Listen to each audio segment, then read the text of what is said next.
Hi, everybody, and welcome back to our HAPA Guest Artist Talkbacks. Today we have the lovely and talented Anika Larsen, who is a fabulous Tony-nominated actress, and I'm so excited to introduce her to all of you. So here she is. Hey guys! Hey, how are you? I'm great. Good. So, Anika, could you just go ahead and tell us a little bit about what you do? Sure. Well, I do theater mostly musical theater, mostly specifically pop rock musical theater is kind of how I made my bread and butter for the past 25 years. Nobody ever asks me to audition for legit musicals like Rodgers and Hammerstein, even though I've taken lots of voice lessons and really would love to someday. But yeah, that's what I've been doing for many, many years now. Yeah, and what have you been working on most recently? Most recently, I was doing, for the past year and a half or so, I've been part of the development of a new musical based on a movie called Almost Famous that came out, I think, in 2001. Yes, it's really good. Okay, not Cameron so nerd. Crowe, That's my favorite movie ever. So I've been so excited about the musical. flip over this because it is so good. So Cameron Crowe wrote and directed it. He's a big time filmmaker. He did like Jerry Maguire and Say Anything and stuff like that. And it's the true story of his real life. When he was 15, back before the internet and you could search people and find out that they were really 15, Rolling Stone called him not knowing he was 15 because he was a young prodigy thanks to his mother, who I play. And he had been writing rock reviews in rock, like underground rock magazines, for long enough that he caught the attention of Rolling Stone, and they called him up and they said, "Would you go out on this rock tour with this band and write a cover story for us?" And so, of course, he said yes and begged his mother, and she didn't want to say yes, but she let him go. And so here was this kid thrust into this world of, rock and roll on tour. So it was clearly a pivotal time in his life. So he made a movie about it. And now he is a giant part of, he's writing the book for the musical, and he's teamed up with Tom Kitt, who won a Pulitzer for Next to Normal and is an unbelievable composer and especially just writes rock music so well. And so the music for this is unbelievable, and they're writing this thing together, and it's a crazy talented team, and we're so excited. We did it in San Diego at the Old Globe Theater last fall, and it got really beautiful reception. Everybody loved it. And so the plan is to go to Broadway and open in November, but I don't think that's going to happen. I don't think Broadway's going to be really open by then, even though they're saying beginning of September. I don't think they really probably mean that. I think we're all still taking it day by day, and who knows. But this business is full of disappointments and sort of readjusting, and your landscape changing without you really kind of expecting it. And so I have developed coping mechanisms over the years to help me with these disappointments. So I'm already, worked through it with my heart, and it's going to happen next year. If it doesn't happen this fall, it'll happen next year. So I have that to look forward to. I can't Well, wait. that's amazing that at least, we may not know what's going to happen, but you do have something to look forward to. Absolutely. No matter where it falls in the future. Yeah, absolutely. So you mentioned those coping mechanisms, and I'm thinking of a high school actor who has to learn how to accept rejection. And I'm just wondering if you have any thoughts on that for young actors. Sure. It's funny. For me, rejection's not the hardest part. For me, is the uncertainty. It's like living a life of 25 years of just never being able to plan. Like one time, it was maybe 5 years after I'd arrived in New York City, and I had an audition that went badly, and I got on the subway, and there was a guy sitting across from me, and he was wearing medical scrubs. And I looked at him, and I just burst into tears because I thought, you know what you're doing tomorrow, next week, next month, next year, 10 years from now. And I'm the kind of person who likes to plan. I like security. I don't like taking risks, and I don't like not knowing. And so for me, that's the hardest part. But in terms of the rejection stuff, I really have come to understand that it's so much less about me, and certainly it's not about my value, my inherent value. It has nothing to do with that. But it's so much less about me and my talent as it does so many things that are out of my control. That, if the person you're playing opposite is shorter than you and they want somebody taller, shorter, it's just sort of who you are, what you look like, what they're thinking about. It's like on so many levels, it's just stuff that you can't control and you can't worry about. And I also think it helps that, I really would love if I could magically find out the number of auditions I've ever been on and what percentage of those I've actually booked, because I bet it's less than 1%. I mean, most of them you don't book. So after a certain amount of time, it's like, the rejection it doesn't feel like rejection. It just feels like part of my job is to audition, and most of them aren't gonna, like, they just aren't. Sometimes you go in knowing I'm not right for this. I could tell you 10 women who are better for this part than me. I'm not, it's not me. But you go anyways, because you should, because that's part of your job. It's half of being a professional actor is being a professional auditioner. That's just part of it. So yeah, it's making sure you don't take it personal. It's not personal. As long as you have done your best. I feel great about auditions when I know I did my best. I worked really hard. I prepared really hard, and I nailed it to the best of my ability. Then I know everything else is out of my hands, and I can't control that. And I can't in this life worry about controlling things we can't control. Well, that's awesome advice. I'm sure that, that's something that took you years to learn, but I think hearing it now, young actors will definitely use that advice, hopefully. Yeah. So the more you do audition, the less it does matter. Now, of course, you're young and you've had only a very few auditions in your life, and there are only a very few things that are available for you to audition. When I first moved to New York City, I went to every open call I possibly could. I went to many every week. And, each one of them couldn't matter so much because there were so many of them. But that's the thing to remember. There's always another one. Even if this one doesn't work out, there will always be another play. There will always be another audition. If you mess up in this performance, there will always be another performance. Even if it's not another performance of this, it was closing night of this show you're in. There's going to be another play where you get to go and you get to nail it. That's awesome. Now, Anika, I know you're working on something really, really cool, Plays in the House Teen Edition. It's been called Junior. Yeah. Yes. Tell us a little bit about it. Junior, but we're changing the name. So if you see it either way, that is us. Click on it. But from now on, it'll be called Plays in the House Teen Edition, which is actually a better way to describe it, because Junior might make you think like 8-year-olds should watch this, and we're not actually really going to be doing stuff that's great for 8-year-olds. They'll get bored. This one we did last weekend had a couple of mild swears in it. So if you want to watch it, and I encourage you to, it's only up for tonight, really into tomorrow, I think. Our first Plays in the House this Sunday was a play called I and You, and it was wonderful. But it's very exciting. It's part of this series called Stars in the House, where Seth Rudetsky, who's kind of like the mayor of Broadway, he and his husband, James, they host their concerts every day at 2 and 8 o'clock. Every day. They don't take a day off. They're every day, twice a day.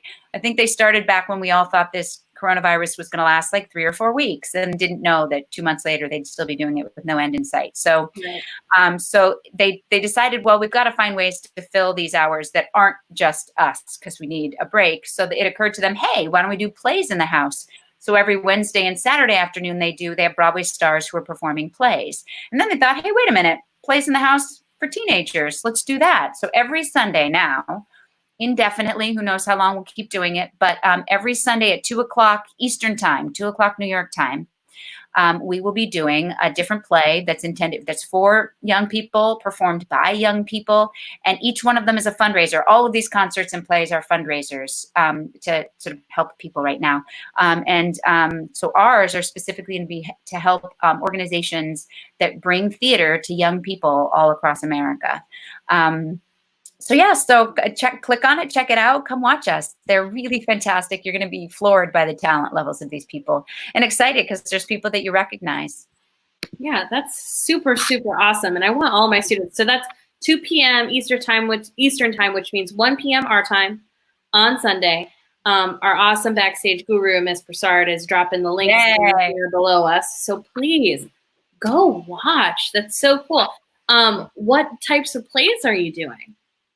Well, the play last week is a drama, just two kids, two 17-year-olds talking. It's a drama, but hang in there. It's pretty special. It's not what you think it was. And then this week is super silly one. This week is actually exciting because it's a play called Do You Read Me? And it's about a NASA scientist who is talking to a bunch of really nutty people who are living in a colony on Mars. And it was written to be performed on StreamYard or Zoom. It was written like a month ago for this very thing. So because one of the things we also want to be doing with the show is to model for people like you guys, like drama teachers, educators, youth theater groups out there, how can we keep doing live theater, even if we can't be together, because we've got to keep doing it. Art will not be stopped by a pandemic. So how do we do it? So we're trying to figure out how we can do it in a way that sort of works. And so, we only have 2 rehearsals, and then we do the thing every Sunday. But so this one is a very silly one that's intended, really. It's a little bit more for middle schoolers than high schoolers, but I think it's actually going to be fun for everyone. So that's going to be fun. And then next week, we're going to do a play called Space Girl. And it's about an alien girl and her father who come down to Earth to try and save it. Space Girl? Yes. That's such a fun play. Oh, good. Yeah, that's going to be really fun. Like the amount of we're going to try physical comedy that we're going to try on this platform. Why not? And the casts are unbelievable. Our Space Girl is Lilla Crawford, who you may remember. She was Annie in the Annie revival that was recently out. And then if you saw Into the Woods, she was Little Red Riding Hood in that. So, yeah, to my students who may be looking for a fun read, I can send you some Space Girl to read, because that's just a blast. I can't wait to watch that. Don't read it before you see us do it. It's always yeah, you're right. You have no expectations. Then read it after. And that's a fun one to read to see with 0 expectations. I imagine that'll be just a blast. Yeah. Okay. Awesome. So we're going to go ahead and for my students who are watching, please feel free to drop questions in the live comments here. But we're going to go ahead and bring in our first student who has a question for you. I believe we're starting with Lilia. Hello. And Lilia is sort of my number 1 Broadway buff of the group. Yeah. So my first question is, so you've been in a lot of different shows and a lot of different roles in those shows, like from ensemble to leading or supporting roles. So what's the rehearsal process? How does it differentiate between ensemble and a leading or supporting role? Oh, that's interesting. Well, it's all the same amount of time. It's not, you don't not show up for rehearsal until 3 weeks in if you're in the ensemble. Generally, for a Broadway show, it's 6 weeks of rehearsal, usually 4 weeks in a rehearsal studio, and then 2 weeks in the theater tech rehearsal. Okay. I never really thought about that, how it's different for principals or ensemble. The process is all really the same. You come in and you every night you get an email from stage management, and they tell you what you're going to be working on the next day, and they break it down. So from 10 to 11, we're going to work on this dance number. 11 to 12, we're going to work on, and if it's a Broadway show, usually there's a couple of studios going at once. So they might be working a scene with the principals in one room and doing a big dance number with the ensemble in the other room. But sort of your whole day, when your lunch break is, and what your whole day, so you can come in prepared to know what you're going to be working on. So it's not so different. I mean, I suppose the principals have more to do in terms of book scenes usually, and then their own solos, but everybody's pretty busy, as we all know. Everybody in a musical, if you're in the musical, because producers are always trying to cut costs everywhere they can. So if you're in the show, it means you're vital to the show. They wouldn't be paying you to be there if you weren't vital to the show. Everyone in the ensemble is just as important. You simply couldn't do it without them. So so everybody gets the same amount of rehearsal time. It's just everybody's working on everybody's in different scenes and doing different things. So no 2 people in the play have a different experience in rehearsal, because everybody's doing different stuff throughout the play. Does that answer your question? Yeah, it does. Yeah. So, and for Broadway rehearsals, it's a full 7-8 hour day. Yeah, usually it's 10 to 6, and you'll have an hour break in the middle of the day. But then when you get to Tech Week, then it gets a little bonkers, because we're in a union, so we get protected that way. They're not allowed to rehearse us more than those 8 hours with an hour break in it during the first 4 weeks. But once we get to Tech, everybody understands that that's when it gets sort of nutty in terms of we need just more time. So there are days, we call them 10 out of 12s, when they're allowed to call us for 12-hour days with a 2-hour break in the middle for dinner. So it gives us sort of enough time to nap in our dressing rooms if we need to. But so during tech, you're not going to have a life. You're not going to talk to your friends. You're not going to really going to see your family, because you're going to be at rehearsal all the time. And then actors always have one day off a week, whether it's rehearsals, whether it's tech, whether it's the run of the show.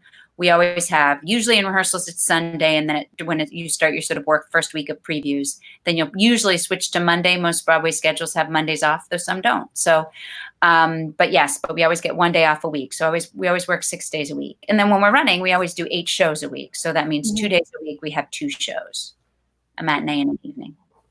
Thank you very much. That's interesting. Sure. I have one more fun question. Like, what's the favorite role that you've played out of all the shows that you've done? I think I'm torn. It's a tie for 2 reasons. One is Cynthia Weil in Beautiful was my most recent Broadway role.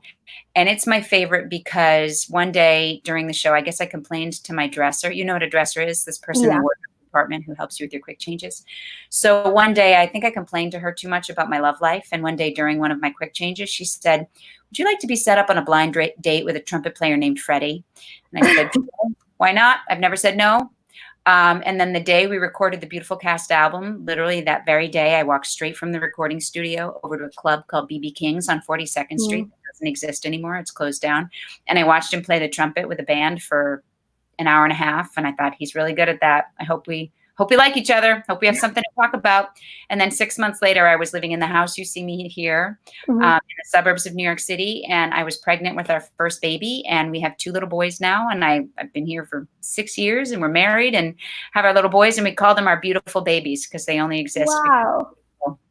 So that's so cool. That's so sweet. That would always be like the most important musical to me because it led to my family and to my little boys. But I think the most fun I've ever had, it was also the scariest thing, but the most fun I've ever had was doing Avenue Q because we used puppets in that, like Muppet style puppets. And I grew up obsessed with Sesame Street and the Muppets. And then like the idea that one day I would get to be on Broadway doing Muppet style puppetry. And I was taught by real Sesame Street puppeteers. Like that was amazing. And so it was very scary because I was a replacement. I actually joined the tour first before I went to Broadway. So I had 2 weeks to learn the whole show. And that meant like all my lines, all my music, all my staging, all my choreography, and the skill of puppetry I had to learn in 2 weeks. And I was terrified. A friend of mine who'd done it before, he called and he said, "Have you cried yet?" And I was like, "It's puppets. I'm not going to cry." He said, "No, everyone cries, Anika. You will cry." And I did. There was a day where I can't do this. It's too much to think about. I can't do it all. But the good news was that my first city on tour was Fort Worth, Texas. And I don't know anyone in Fort Worth, Texas. So I thought, you know what? I'll never see any of these people again. It'll only live on in their memories. If I'm terrible, then whatever. So yeah, it took 6 months of doing that show before I felt good. Really like, no, I have this down. It's a fun show. Super fun. Super fun. Really one of the best written musicals ever. It's such people think of it as the like funny, like naughty puppets show, but the dramatic structure is so and the dialogue is so smart and funny. And the lyrics in the music are so good. It's just a really good musical. It really is. Yeah. All right. Awesome. Thank you so much, Lilia. Thanks, Lily. I wanted to jump back in here and talk a little bit more about Beautiful. So I wanted to have you talk about, or just know a little bit more about, what's it like to be nominated for a Tony? Well, you know, when I was little, because we didn't have the internet when I was little, so the only time I got to see, I grew up outside of Boston, and my dad would take me to see theater. My dad loves theater, and so he would take me to see any show that toured through Boston that I wanted to see. He would take me. And there were a couple times in my childhood and in high school where I got to go down to New York City and see musicals. But other than that, I didn't get to like go online and watch all the content that you guys get to see. Every year there was the Tonys, and I would record it on a VHS tape, and then I would wear that VHS tape out, just watching the musical numbers over and over and over again. So, you know, it was a huge deal. And so, of course, it was amazing. It was funny because it was amazing, but it also makes me feel uncomfortable because, you know, like in the Olympics, when there's a race, like it's very clear the person who ran the fastest wins the gold medal, right? And it's not subjective. It's not about opinion. And so with this, I don't know. It's funny to me. I don't really understand awards in the arts now that I'm a grown up. I don't really know. And so that part of this, like, I just know so many incredibly talented people who've never been nominated or never won, and it doesn't entirely make sense to me all the time. But of course, I totally appreciate it for what it was, and it is like an honor to have people recognize you in that way. And I've been working hard for about 20 years in this city, trying to make a career for myself. So it was nice to be recognized. Absolutely. I mean, it must have just been a surreal experience, having watched those tapes as a kid, just to be there. Yeah. Yeah. It's also funny because, from the inside, it doesn't look like what it does on TV, and so when you're sitting in the seats, it's like you're at a concert or something. I don't know. It just done nothing about it. It is all very strange. Also, I'd never walked on a red carpet before. That's all very strange. It's all not real. And then you go home to your house and it's all normal again and nobody cares anymore. Do you know what I mean? Like, it's like, the magic is like Cinderella and everything turns into a pumpkin. Yeah. So it's funny. Yeah. It's nice. You have to sort of walk the balance of really being like proud and appreciating it and enjoying it, but also not believing the hype. You know what I mean? Because I've been in this business long enough to know that it's feast or famine. And so sometimes there's lots of work and there's money and then there's always going to be, no matter who you are, no matter how famous you are, no matter how successful you are, there's always going to be stretches of famine. There's always going to be times where there's not work and you're worried how you're going to pay your rent, or you're worried about keeping your health insurance, or you think you're never going to work again. And no matter what, that's going to happen, no matter whether you win the Tony or not. There's that time is still going to come. So sort of taking it all with a grain of salt and knowing, like, don't let this get to my head, or else it's going to be really hard when it comes back to I'm auditioning for stuff and I'm not booking it. Because, since that nomination, I have auditioned for scores of dozens and dozens of things that I have not booked. So it's not like it magically changed my life, but it is nice. That's interesting. That's very interesting to hear. All right. So next we're going to bring up another student, Luke. Let's see. We've got Luke here. Hello. Hey, Luke. How's it going? I'm good. How are you? I'm doing good. All right, Luke. I know Luke has a couple questions for you. So here he is. All right. I have a couple questions for you. I only have two. So first question is, what inspired you to become an actor?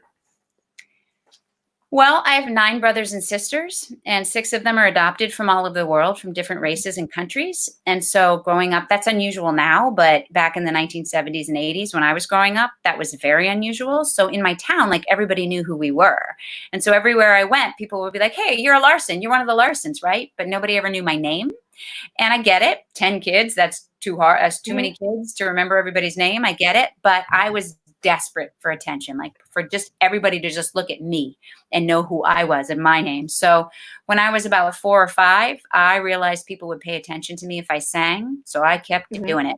And I loved musical theater, and I started doing theater in high school, and wanted to be doing it more and more. And just loved the way that got me individual attention. And then it just sort of took on a life from there. That's cool. That's really cool. All right. So for my second question is, who is your acting idol? Ooh, that's hard. Well, my favorite actress of all time, I think probably, like, movie actress, is Frances McDormand. And the cool part about that is, I was talking about the movie Almost Famous that we're making into a musical. She plays the mom in the movie. So I am taking over her role and making it I'm playing the mom in the musical. And that is pretty cool. When my agent called to tell me about the part, I hadn't seen the movie before, and he said, "Would you be playing the Frances McDormand role?" And I was like, "Oh, well, I'm in. You don't need to tell me anymore. She plays such incredibly interesting characters. I know it will be a great part, so I'm in." Okay, that's actually sounds really awesome. Thanks, man. I bet that'd be awesome. That'd be cool. Yeah, I can't wait. So awesome, Luke. Thank you. Thank you so much. Did you have something else? I was gonna ask something about the stars in the house thing. Oh yeah, what do you got? How can you, like, watch it again? How can you, like? Oh, Go see so it? Miss Broussard will link the website, I'm sure, one more time before we go. Here it is. Okay. So it's starsinthehouse.com/plays Okay. in the house junior. But I will be sure that everybody who's listening, I will post the link in all of your Google Classrooms later today. Sound good? Thank Mhm. you. Bye-bye. Bye. Thank you. And we have one more student who we're going to bring in with a couple questions, and this is Echo Brambert. Awesome. Hi. Hey, Echo. Oh, haircut. Love you. it.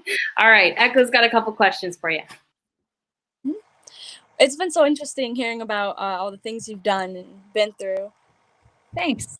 Yeah, and I had a question. I like to ask a lot of like actors and actresses this. What is like the best advice you could give to an aspiring performer? Sure. There's a lot of things. One of them I think is there's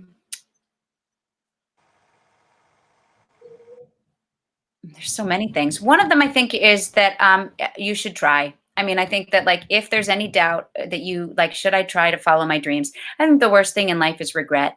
It's saying, what if? What if I had tried and I'd followed my dreams? Would I have ever succeeded? That's sort of a really sad place to spend your life. And you guys, you know, young as you are and being born in the year that you were, modern medicine being what it is, you're going to live long lives as long as you're smart. You don't do stupid things like drugs. I'm sure you all are way too smart to like smoke or vape is the stupidest thing you could do in the world. So as long as you're like taking care of yourselves, your bodies, and eating right and getting enough sleep and hydrating, which were things like we're compulsive about as performers, because it's almost like being an athlete, taking care of our bodies. So as long as you're taking care of yourself and you're making smart, really great choices, you're going to have lots and lots of years for careers. You could have 5 different careers and each one of them could last at least 10 years and you'd still have plenty of time to have a happy retirement. Not that I'm saying you should do that, but I'm just saying like there's time to take a risk, you know, there's time to try.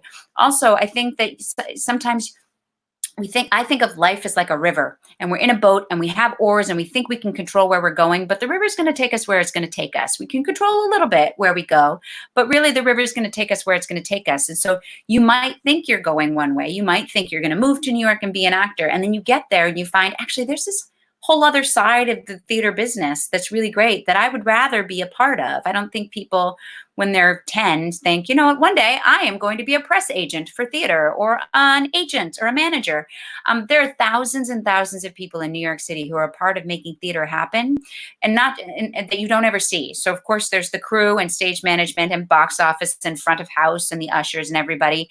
So all the people in the building that make it happen, but there's thousands of people in offices in Midtown Manhattan who are critical to making Broadway happen. You know, all of the people who do the marketing and the branding, the press and the advertising, all the producers and everybody who works in their offices, the company management and general management, who are the people who are in charge of the business side of everything, the lawyers, again, the managers, the agents, the casting agents. There's so many different ways that you can be a part of this village that is the Broadway community that makes theater go in New York City, that you might just sort of get funneled into that. So you think you're going to go this way on the river and it turns you a whole different way and it actually is just as beautiful there as you thought it would be where you thought you were going.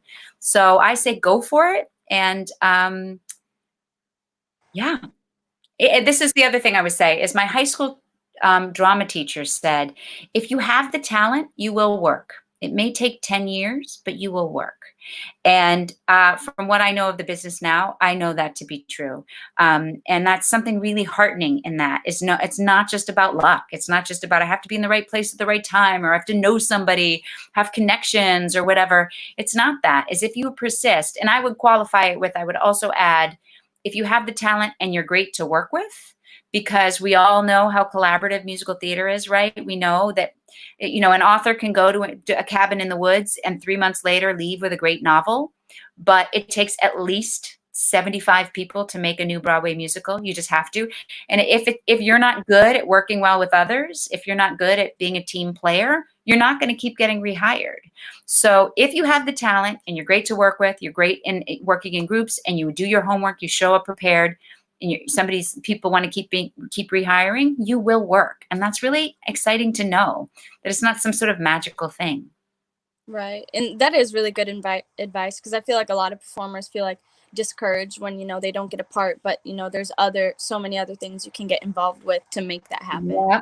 And you just got to persist. And look, in high school and college, I had a really hard time getting cast in shows, and I was almost never the lead. I look back and I'm like, why did I even think that I had any reason to try when even I was never a big fish in a little pond, So what made me think that if I couldn't get leads in my high school or my college, what made me think that I could move to New York City, where the cream of the crop, all the best of the best are, and that I could make a career? It's like winning the lottery. The idea that I could have a career on Broadway is this amazing thing. And why did I ever think? I still don't really understand it when I look back, but I knew I had to try, and I knew there was nothing else I would be as happy doing. So I had to give it a go. Yeah, I understand that. I have my oldest sister is a performer too. Do any of your other siblings perform?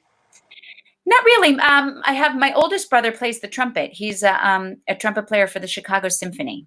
Oh, wow, that's impressive. So if you're ever in Chicago, go see the symphony, and my brother's there.